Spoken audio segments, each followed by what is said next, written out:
Hello everyone, welcome to our podcast. Today we'll be talking about everything self-paid business. I'm Simi. I'm Wade. Stop laughing! Come on, Mr. What should we call him? Quizmeister. What's that lady's name from Countdown? Probably like Susan or something. Susan, you ready? Why did you go into such a competitive field? To be honest, I didn't really think about how saturated the market is. I always wanted a clothing brand, and regardless if he was a competitor or not, I would have gone for it. This is a question for both of you. Are the designs on each piece of clothing from the both of you, or is there a main designer who comes up with them? I think we come up with a solid idea, either me or you. Mostly you, to be honest, and we work and build on You're it. so modest. Huh? You're so modest. Of course. I think it's just a mixture of both of us, to be honest. I feel like it's an input of both parties.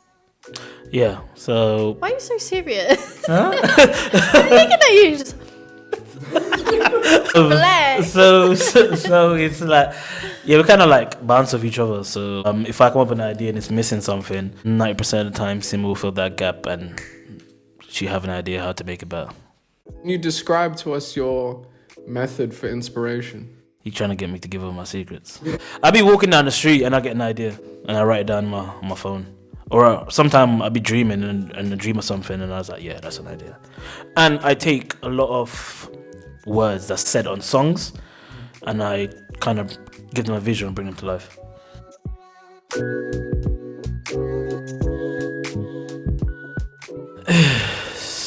It's a difficult question, bro. I can't say which artist per se. I like so much different people.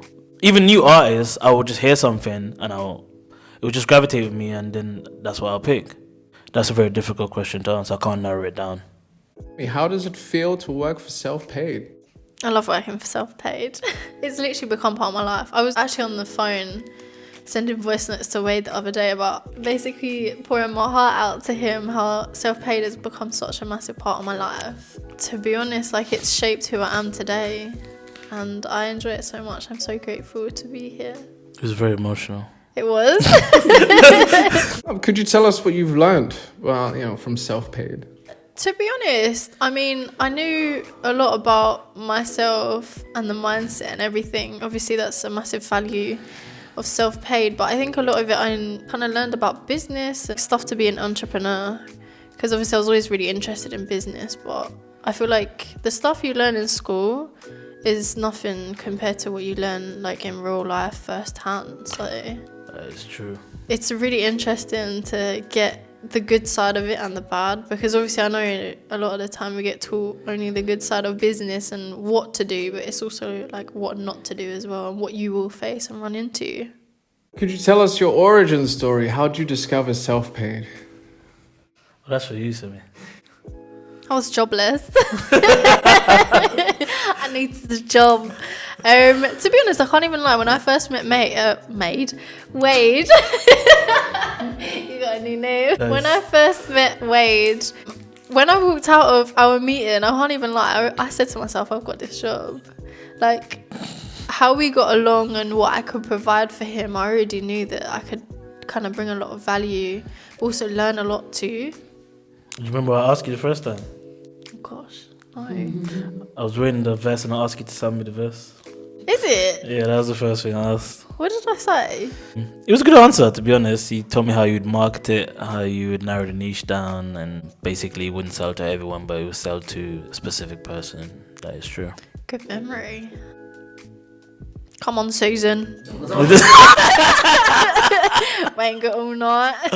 This is for both of you. Do the countries that you come from, do they inspire you in any way towards SelfPaid? Yes and no. It inspired me because coming from Jamaica, it's not a nice place. Well, it's a nice place, but there's a lot of terrible parts to it. And obviously coming from that to a first world country, it just inspired me to want to create something that also other people can recognize and grow from. It also doesn't inspire me in a sense where I don't implement enough of my culture into it, if that makes sense. I mean, personally, I was born in the UK, so I don't think any of it really has an impact, to be honest. Could you tell us some of the difficulties you've faced while working on SelfPaid, on the company itself? Having staff that don't listen. Joking. Shots have been fired. Some of the difficulties I've faced is all around. As in... Oh no. The light died. The light died, didn't it? Oh no. Some of the difficulties is figuring out your niche, knowing what sells, and when acquiring that niche, figuring out what styles they like and what continuously work with them. Also knowing your platform that is best for your business, because there's so much different platforms, not social media wise, but as in like store wise, like website wise.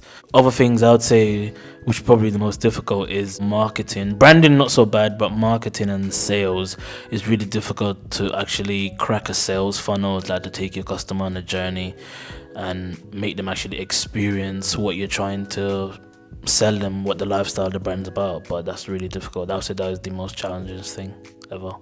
I think I can agree with a lot of that. I feel like a lot of it is a learning process as well. It takes a lot of time and research to know everything and how to do things.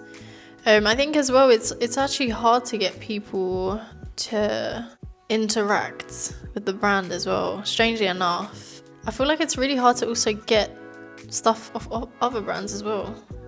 I mean, I've spent some time trying to message other people and brands about kind of stuff they did or like help. Obviously, we're all about helping other people and brands and businesses, but it's really hard to get that help back. But I think other than that, though, nothing's impossible. So Indeed. Well, to brighten the mood a bit, we've talked about the bad and we've talked about the ugly. Let's talk about the good. What are some of your best memories while working in SelfPaid? I think everything's been amazing. Yeah, it's been good. Don't get me wrong, there's ups and downs, but even the downs is good.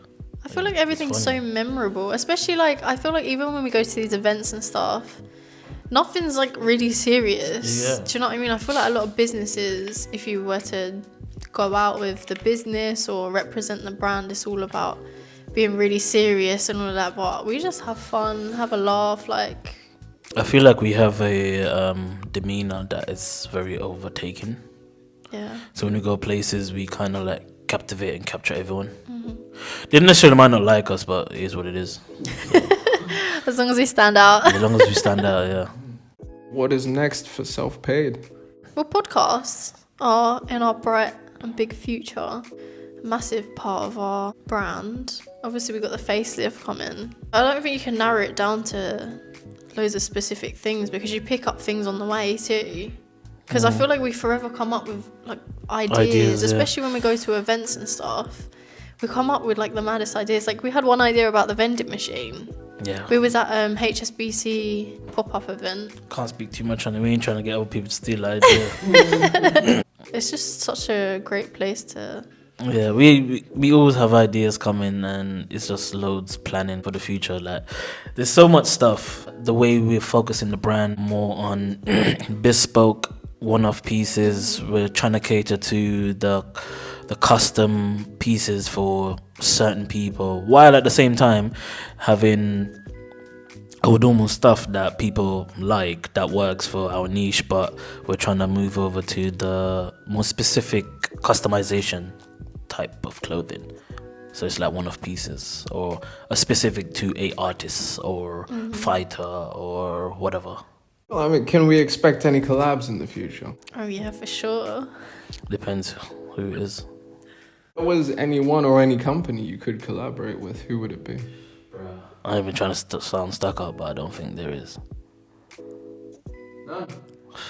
If I'm being honest, I haven't seen a brand that's out that I'm excited about that makes me say, oh my gosh, oh they're sick, oh this, I wanna.